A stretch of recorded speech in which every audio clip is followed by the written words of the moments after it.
तो सुखदेव जी कहते परीक्षित इन्हीं भगीरथ के वंश में राजा ऋतुपर्ण हुए और ऋतुपर्ण के सोदास हुए, सोदास के हुए अस्मक, अस्मक के हुए नारी कवच और नारी कवच के है खट्वांग ऋषि। खट्वांग ऋषि के दलीप हुए, दलीप के हुए रघु, जिनसे चला रघुवंश। और कहते हैं सुखदेव जी कहते हैं रघु महाराज के कौन हुए? अज, और अज के बेटा दशरथ। और दशरथ जी के यहाँ दशरथ जी महाराज जो बड़े तपस्वी थे, पराक्रमी थे। दशरथ जी महाराज अयोध्या के राजा थे, पर सूर्य वंश में एक हमेशा समस्या रही, संतान के प्रति हमेशा समस्या रही। जब तक कोई हवन इत्यादि न करे, जब तक उपाय नहीं करते, तब तक वहां कोई भी संतान नहीं होती। राजा दशरथ जी महापराक्रमी थे, अयोध्या के राजा थे, 3 पत्नियां थी उनकी, पर घर में निसंतान वशिष्ठ जी के पास दशरथ जी गई तो वशिष्ठ जी ने कहा कि आप जो है संतान के लिए पुत्रेष्टि यज्ञ करो। राजन, पुत्रेष्टि यज्ञ करोगे तो तुम्हारे घर में अवश्य ही संतान की उत्पत्ति होगी।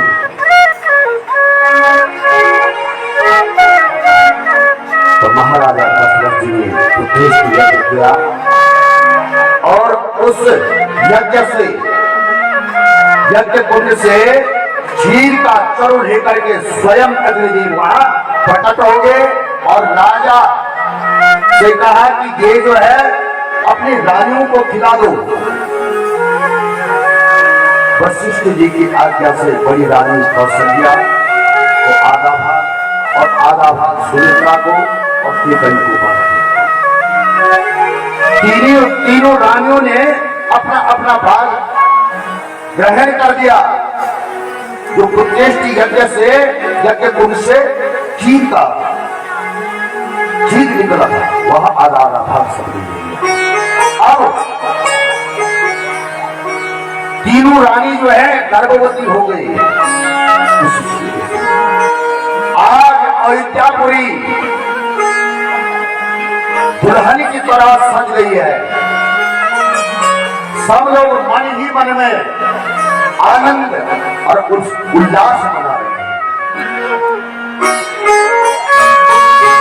और आज तो अयोध्या में लोग दूर दूर से दर्शन करके पहुंच रहे हैं।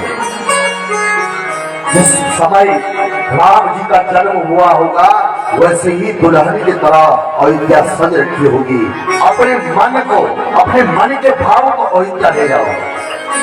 जब आप अपने मन को अयोध्या ले जाओगे अभी आप राम जन्म का आनंद ले पाएंगे। तो समय नजदीक आया, अयोध्या में खुशियां मनने लगे। भगवान का प्राकट्य का समय आया कि नवमी तिथि माधो मास पुनीता, नवमी तिथि माधो मास पुनीता, नवमी तिथि माधो मास पुनीता, सोमे पार्थ हरे पिता, सोमे पार्थ हरे पिता, भाग्य देवा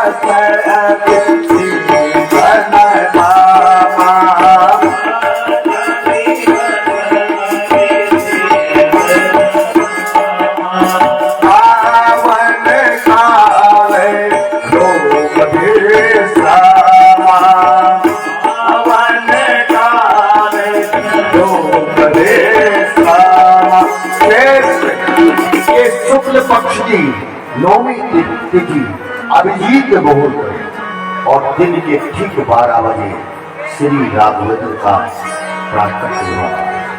रामचंद्र भगवान की सशंख चक्रम सचेत कुंडलम सचेत वस्त्रम सरसीरुहेक्षणं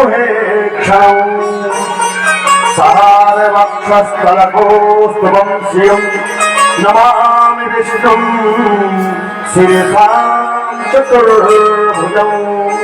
ऐसी सुंदर झांकी भगवान आप भी सत्संग करो उस शांति का अपने मन मन मुस्कुरा रहे हैं भगवान मुस्कुरा रहे हैं। कैसे हैं? सशंख चक्रम सुग्रीव कुंडलम सपीत वस्त्रम। भगवान का सौंदर्य देखो।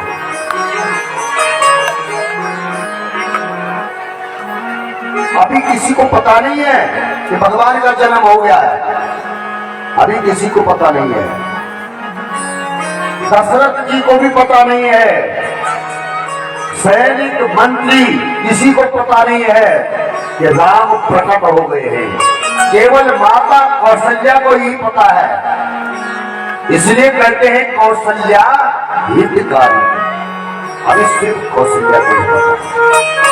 माता ने दर्शन के भगवान ने कहा कि माँ आपको याद है, अरे पूर्व जन्म में आपने तपस्या की थी और आपने कहा था कि चाहूं तो मैं ही समान सुखी सबो सन कवन बुरा।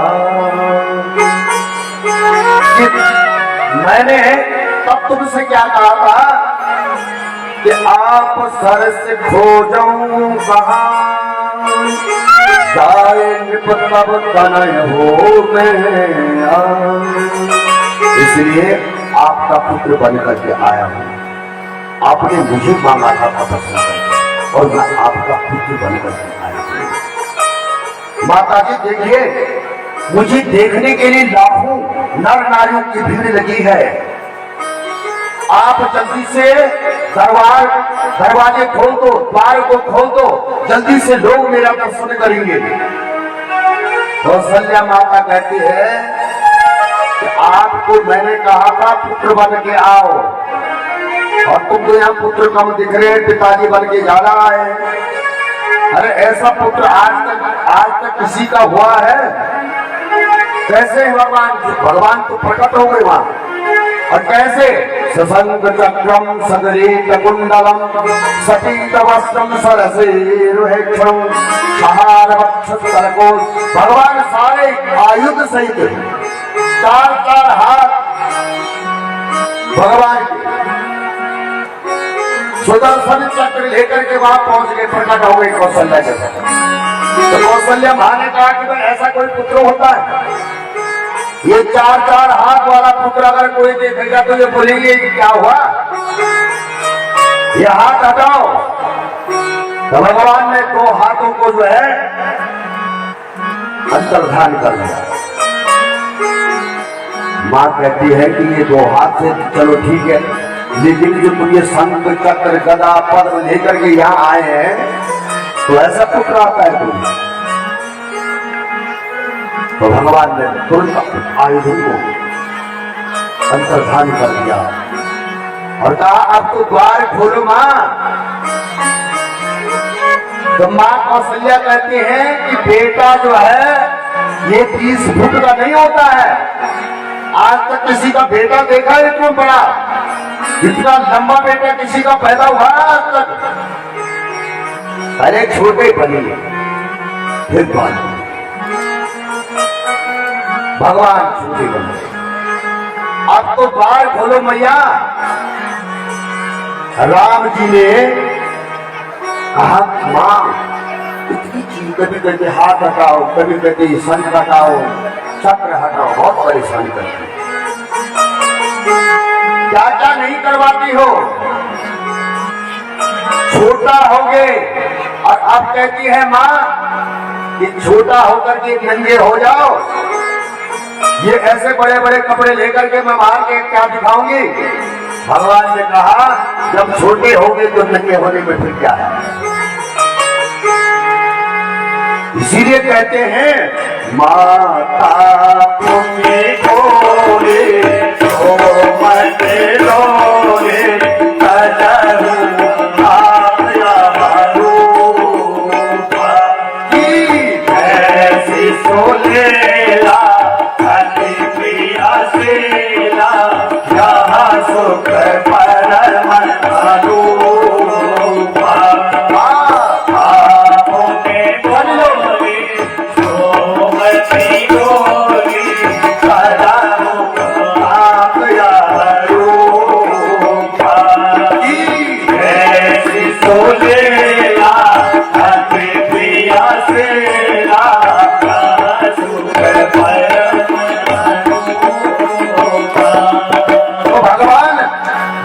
कहने से सारी चीजें करते हैं। माँ ने मुझे अब पालने में सुना दिया, राम को पालने में सुना दिया। अब तो द्वार खोलो, अब तो मैं छोटा भी हो गया, नंगा भी हो गया, द्वार खोलो। मैया बोली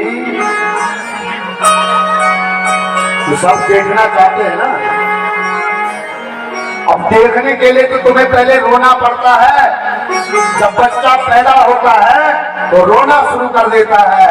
सुनती में सो जाना, रोदन खाना, रोए बालक सुबह भूपा, घर के जो खावे हरि भत पावे, तेना बड़ाए बाबा माता ने कैसे ही कहा और राम जी ने सुना, रोना शुरू कर दिया। क्या कहती है माँ?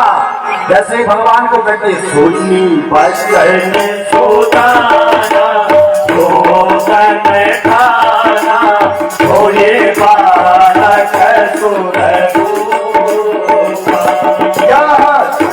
के जो खावे हरि भत पावे, राम जी रोने लगे। अब तो आकाश मंडल से देवगणों की भीड़ लगी है दर्शन करने के लिए। और 12 बजे दिन में आए हैं, सूर्य वंश में आए। अब चंद्रमा नाराज हुए, अब सूर्य चंद्रमा को जानबूझ के गिराने लगे,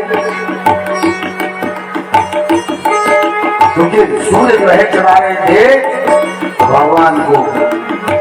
मेरे वंश में आए, सूर्य वंश में आए,